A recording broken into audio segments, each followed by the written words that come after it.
Good morning students. आज हम पढ़ेंगे तीसरा अध्याय बहुपद, यानी बहुपद के बारे में हम पहले पढ़ चुके हैं। रैखिक बहुपद, द्विघाती बहुपद, त्रिघाती बहुपद आदि। देखो बहुपद जो टॉपिक है तीसरे अध्याय के अंदर, हमें इसके अंदर सबसे पहले देखो शून्य के बारे में पढ़ना है। शून्य क्या होता है ध्यान दीजिए, यानी चर राशि का वह मान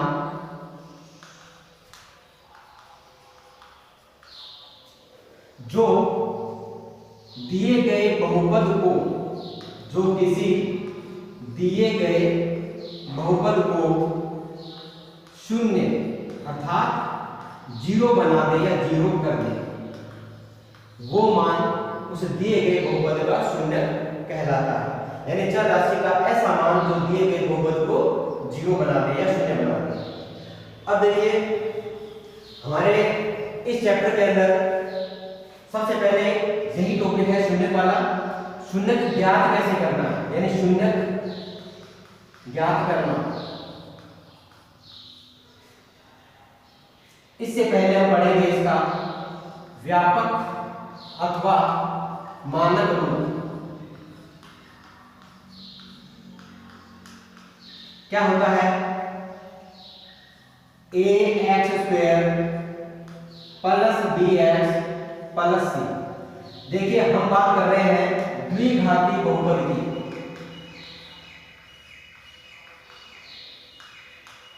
ये जो मानक रूप है ये किसका है, द्विघाती बहुपद, यानी द्विघात बहुपद का मानक रूप। अब देखो a b और c ये क्या है, a b तथा c वास्तविक संख्याएं हैं, वास्तविक संख्याएं, तथा a is not equal g। यानी एक प्रतिबंध होता है इसमें भी a b c वास्तविक संख्याएं हैं। वास्तविक संख्याएं हमने पहले दूसरे चैप्टर में पढ़ा था, परंतु a का मान जो है वो जीरो नहीं होता। यानी यहाँ x² का जो गुणांक है वो कभी भी शून्य नहीं हो सकता है। अगर ये शून्य हुआ तो इसका अर्थ हुआ कि ये वाला पूरा का पूरा मान जीरो बन जाएगा, और जो यहाँ बचेगा उसमें कोई भी द्विघाती पद नहीं बचेगा, यानी द्विघाती बहुपद खत्म हो जाएगा। इसलिए a पर एक प्रतिबंध होता है कि a का मान कभी भी शून्य नहीं हो सकता है। अब देखिए शून्य की ज्ञात कैसे करते हैं। शून्य ज्ञात करने के लिए देखो एक एग्जांपल लेंगे हम, जैसे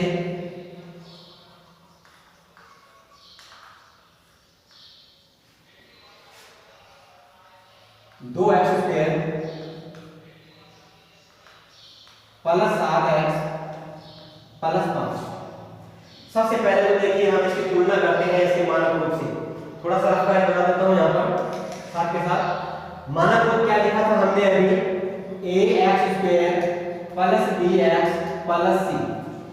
इसके अनुसार यदि हम इस बहुपद की तुलना करते हैं तो हमें a का मान क्या मिलेगा, जो x² के गुणा में होगा, यानी 2। a का मान कितना होगा 2। b का मान कितना होगा, b किसका गुणांक है, x का। तो देखो यहाँ x का मान b का मान कितना हो जाएगा 7। और जो c है ये क्या है, अचर पद। c क्या होता है, अचर पद या स्थिरांक, और ये है हमारे पास 5। ये a b और c की वैल्यू है।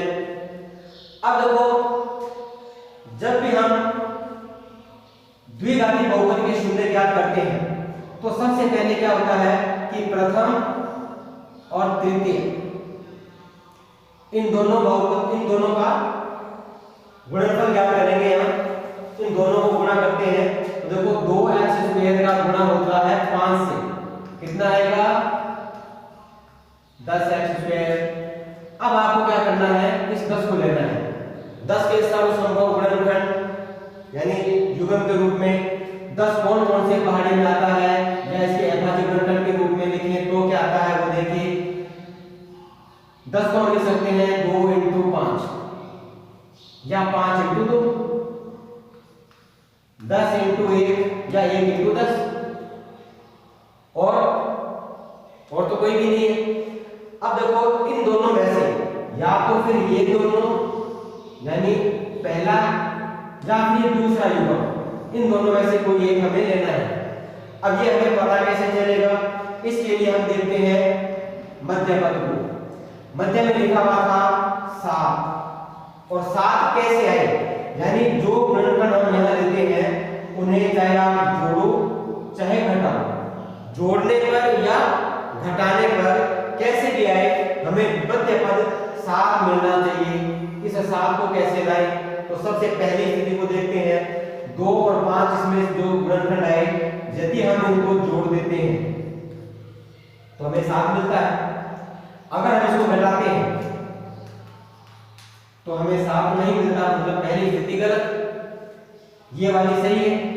दूसरे को भी चेक करना है, अगर हम इसको जोड़ते हैं तो हमें 11 मिलता है, और अगर घटाते हैं तो 9 मिलता है। मतलब ये भी कैंसिल, ये भी कैंसिल, ये भी कैंसिल, बचा क्या, 2 + 5, यानी पहली स्थिति बिल्कुल सही है। अब जो 7 आ रहा है बीच में, ये 7 कैसा है, धनात्मक यानी प्लस का। तो जो दो गुणनखंड हम यहाँ लेंगे ये दोनों ही कैसे होंगे, धनात्मक होंगे यानी प्लस के होंगे।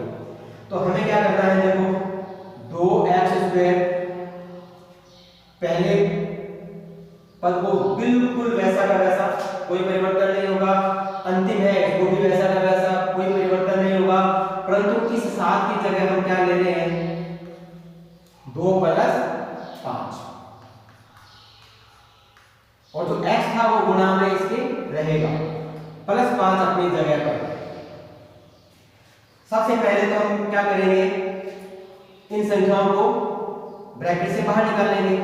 तो 2x², और एक चीज ये भी ध्यान रखनी है यहाँ कि यदि यहाँ पर माइनस का निशान आ जाए तो इस ब्रैकेट को खोलते समय अंदर वाले चिन्ह चेंज करने हैं, क्योंकि माइनस ब्रैकेट खोलते समय अंदर की संख्याओं के निशान को चेंज कर देता है, चिन्ह बदल देता है।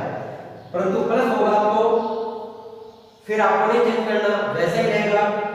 अब देखो 2 × x यानी प्लस का क्या रहेगा, 2x, फिर 5 को x से गुणा करेंगे, प्लस का 5x, और ये प्लस का 5 पहले से था। अब यहाँ हम क्या करेंगे, 2 के युग्म बनाएंगे। पहले युग्म में से देखो सार गुणनखंड या कॉमन गुणनखंड एक जैसा क्या आ रहा है, 2 दोनों में है, x दोनों में आ रहा है, छोटी घातांक नीचे यानी जो छोटा है वो बाहर। अब चेक करो यहाँ से, पहले युग्म में से 2x को बाहर लेने के बाद में फर्स्ट ब्रैकेट में क्या बचेगा, 2 बाहर आया, कॉमन ले लिया, x² था इसमें से x बाहर आया तो अंदर क्या बचेगा, x। संख्या कुछ भी नहीं बचेगी क्योंकि 2 था वो बाहर चला गया। फिर प्लस ये 2 बाहर, x था वो भी बाहर, यानी ये पूरी संख्या बाहर चली गई। तो फिर यहाँ क्या बचेगा, यहाँ 1 बचेगा, यानी 2x का गुणांक क्या होना चाहिए कि 2x को 1। फिर प्लस दूसरे युग्म में देखें तो दोनों में क्या कॉमन आया, 5, x दोनों में नहीं है, x बाहर नहीं आएगा। अब देखिए जब इस पहली संख्या में से 5 को बाहर निकाला, कॉमन लिया, तो यहाँ बचा क्या, x। फिर ये भी ध्यान रखना कि यदि ये निशान माइनस का हो तो ये वाला निशान बदल जाएगा, परंतु प्लस हो तो नहीं बदलेगा, यानी प्लस ही रहेगा। अब ये 5 बाहर चला गया, यहाँ क्या बचा, कुछ भी नहीं, तो वहां क्या लगाओगे, 1, यानी 5 का पहाड़ा कितनी बार बोलेगी, 5 ही आए, 1 बार। ये है इसके गुणनखंड। अब देखिए फर्स्ट एंड सेकंड दोनों ब्रैकेट यदि बिल्कुल एक जैसे आए तो ये समझना कि हम सही कर रहे हैं। अगर इसमें कोई भी डिफरेंस आता है इसका मतलब हमने कहीं ना कहीं गलती कर दी। जब तक ये दोनों ब्रैकेट एक जैसे नहीं आएंगे हमारा प्रश्न सही नहीं होगा। अब देखो जो ब्रैकेट एक बार एक जैसा आया उसको केवल एक बार लिखना है, यानी x + 1 तो यहाँ एक बार लिखना है x + 1 और दूसरी तरफ 2x और इधर से +5 यानी जिसको हमने बाहर निकाला था कॉमन उसको डाल देंगे दूसरे ब्रैकेट में 2x + 5। ये है इस बहुपद के गुणनखंड। हमने क्या कर दिए गुणनखंड। अब हम क्या कर रहे हैं शून्य ज्ञात कर रहे हैं। शून्य ज्ञात करने के लिए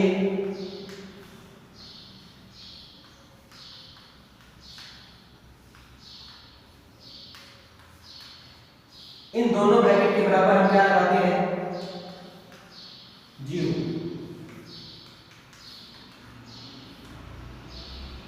यानी ये पूरा बहुपद 0 कब हो सकता है जब ये पहला अथवा दूसरा दोनों गुणनखंड में से कोई तो एक क्या होना चाहिए 0। इसलिए हम लेते हैं प्रथम स्थिति।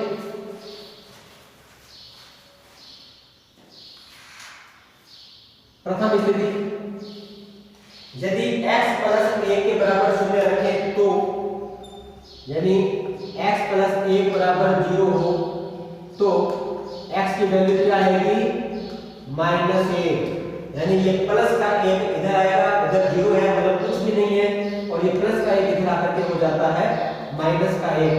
ये है पहला शून्य। फिर आती है दूसरी स्थिति 2x + 5 बराबर 0 या 2x बराबर इस +5 को इधर लाएंगे -5 या x बराबर -5/2। ये है इसका दूसरा शून्य। यानी x के ये दो ऐसे मान हैं जो इस बहुपद में रखने पर इस पूरे बहुपद का मान कितना हो जाएगा 0। अब ये हमें पता कैसे चलेगा कि ये मान सही है या गलत। तो देखो इतना करने के बाद में ये दो शून्य जो है हम इसको लिख देते हैं। आता है दोनों शून्य -1 तथा -5/2 है। ये है हमारा आंसर। अब आता है कि ये जो शून्य हमने ज्ञात किए ये शून्य और जो गुणांक थे उनके बीच में जो संबंध है क्या वो संबंध सत्य है। जांच करते हैं इसकी। ये चीज समझ में आई। प्रथम और तृतीय को गुणा करना, गुणा करने के बाद में इस बीच वाले को ऐसे दो भागों में बांटना कि उनका गुणनफल इन दोनों के गुणनफल के बराबर हो तथा प्लस माइनस करने पर इसके बराबर हो। फिर दो की युग्म बनाओ, कॉमन लो और इस तरह से दो ब्रैकेट बनाओ। दो गुणनखंड आने के बाद में दोनों गुणनखंडों को बारी बारी से यानी एक एक करके चरणबद्ध तरीके से शून्य के बराबर रखते हुए x की वैल्यू निकालो। यही इस बहुपद के शून्य होंगे। अब बात करते हैं इसकी जांच की। जांच के लिए देखिए थोड़ा आपको सूत्र है छोटे छोटे से वो याद रखने पड़ेंगे। शून्यांकों एवं गुणांकों के बीच जो संबंध है उसकी सत्यता की जांच करना। इसमें दो स्थिति आती है। देखो क्योंकि जो दो शून्यक है उसको हम नाम दे रहे हैं। पहला शून्यक है अल्फा,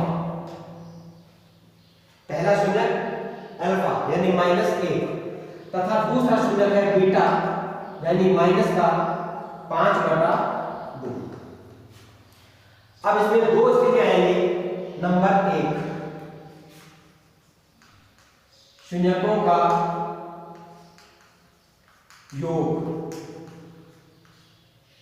ये किसके बराबर होता है -b/a। यदि हम हिंदी में लिखें इसको तो हम कह सकते हैं कि माइनस तो आए b किसका गुणांक था x का गुणांक, a किसका गुणांक था x² का गुणांक। हमने मानक रूप में देखा -b/a लिख दो चाहे इस तरह से पूरा लिख दो। तो अल्फा प्लस बीटा बराबर, यानी योग कर रहे हैं हम, दोनों शून्यों को जोड़ रहे हैं। अल्फा का मान है -1 प्लस बीटा का मान है -5/2। इधर से आता है -b/1। देखो माइनस का 1 -5/2 ऐसे भी लिख सकते हैं। अगर हम इसका एलसीएम निकालें तो 2 को -1 से गुणा करेंगे -2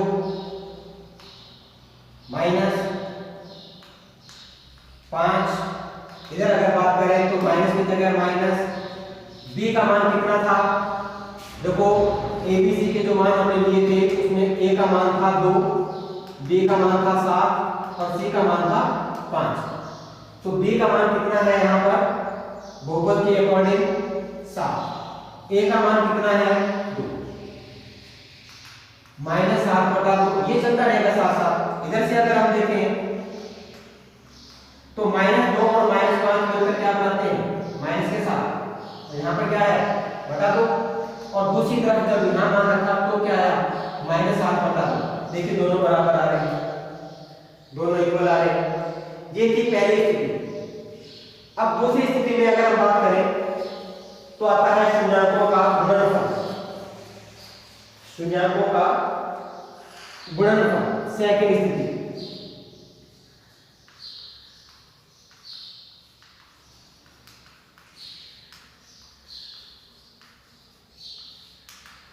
ये होता है c/a के बराबर।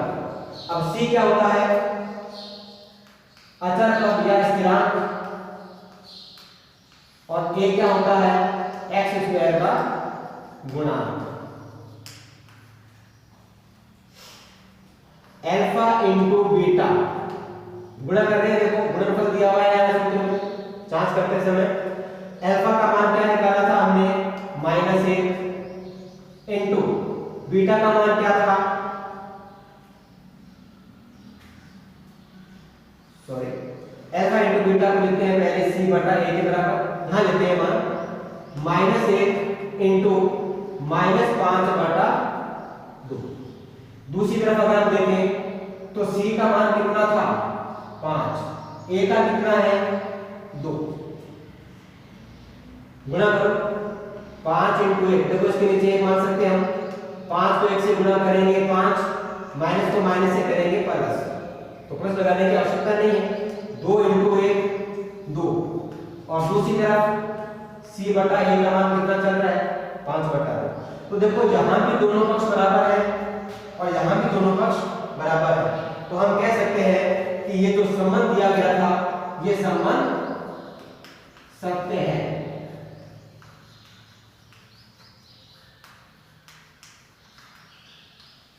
देखो दोनों में नीचे a आ रहा है जांच में, तो यहां जो नीचे वाला मान है ये किसका है a का, तो a का मान 2 ही था हमारे पास, a का मान क्या था 2। अब b कहां आ रहा है, देखिए यहां आ रहा है, इस माइनस को छोड़ दीजिए, छोड़ दिया, b का मान कितना है 7, तो b का मान हमारे पास क्या था बहुपद में 7। और c कहां आया, यहां आया c/a में, और c की वैल्यू क्या है 5, और यही मान हमारे पास बहुपद में थी शुरू में। तो ये थी इसकी जांच, यानी जब ये दोनों पक्ष बराबर होंगे योग में और गुणनफल में, तो हम कह सकते हैं कि ये संबंध सत्य है। तो ये था द्विघाती बहुपद के शून्य के ज्ञात करना और शून्याकों तथा गुणांकों के बीच में जो संबंध है उसकी सत्यता की जांच करना, ये थी जांच। अब जो हमने बहुपद में पढ़ा, गुणनखंड विधि का प्रयोग किया, प्रथम पद को तृतीय पद से गुणा करते हुए बीच वाले पद को 2 भागों में विभाजित करना, बिल्कुल यही विधि समीकरण में दी जाएगी जिसका नाम है गुणनखंड विधि से द्विघात समीकरण को हल करना। तो उसमें शायद इस टॉपिक को दोबारा पढ़ने की आवश्यकता नहीं होगी, फिर भी हम प्रयास करेंगे नेक्स्ट वीडियो के अंदर आगे समीकरण हल करने के लिए। अब देखो ये तो था शून्य ज्ञात करना, अब आएगा इसका ऑपोजिट। यदि हमें शून्य दिए हुए हो तो उससे द्विघाती बहुपद को वापस बनाना यानी द्विघाती बहुपद ज्ञात करना, वो पढ़ेंगे हम अगले वीडियो में। तब तक आप इस पे अभ्यास कीजिए। धन्यवाद।